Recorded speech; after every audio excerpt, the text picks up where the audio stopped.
Messi পরবর্তী যুগে Barcelona পায় লামিন ইয়ামাল, সচিন পরবর্তী যুগে ব্যাট উঁচিয়ে বিশ্ব শাসন করে বিরাট কোহলি, এমনকি কোহলি পরবর্তী যুগে শুভমান গিল, জয়সুসি জয়সওয়াল বা তার পরবর্তী প্রজন্ম বৈভব সূর্যবংশীরা রেডি থাকেন। কিন্তু বাংলাদেশ থেকে কেন উঠে আসে না এমন বিশ্ব শাসন করার মতো প্রতিভা?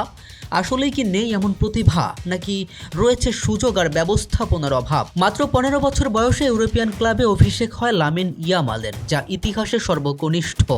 শুধু তাই নয়, বয়স যে শুধুমাত্র একটি সংখ্যা তা সবাইকেই বুঝিয়ে দিয়ে পরিপূর্ণ একজন ফুটবলার হয়েই মাঠের লড়াইটা লড়ে যান লামিন ইয়ামাল।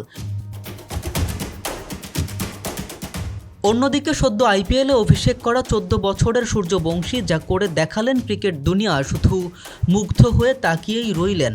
তবে বাংলাদেশি সমর্থকেরা কি পেলেন? শুধু কি তাকিয়ে থাকার সুযোগটাই? একটু পেছন ফিরে তাকানো যাক। 2016 সালে বিপিএলে অভিষেক হয় 17 বছরের একটি ছেলের। অভিষেকেই 5 উইকেট শিকার করেন তিনি, এমনকি বাঘা বাঘা বোলারদের চোখে চোখ রেখে ব্যাট হাতেও সমানতালে পারফর্ম করেন। কিন্তু আজ সে আফিফ কোথায়? কোথায় হারালো সে? শুধু আফিফ একা নয়, উদীয়মান তারকা হয়ে উঠে আসার পরে অচিরেই হারিয়ে যাওয়া এ ধারা যেন বহু পুরনো। প্রতিভা বাংলাদেশও জন্মায়, কিন্তু উপযুক্ত যত্ন আর নিজেদের চেষ্টার অভাবে হারিয়ে যেতে হয়। 15 বছরের একটা ছেলে যেখানে ইউরোপ মাতায়, সেখানে 18 বছর বয়সে ফাহমিদুলকে বয়সের অজুহাতে ইতালিতে ফেরত পাঠানো হয়, যেখানে স্পষ্ট অব্যবস্থাপনা অথবা অপরিপক্ক পরিকল্পনা। তাই তো অন্য দেশের প্লেয়ারদের দেখে আমরা শুধু আফসোস করে বলতে পারি, আমাদের দেশে হবে সেই ছেলে কবে।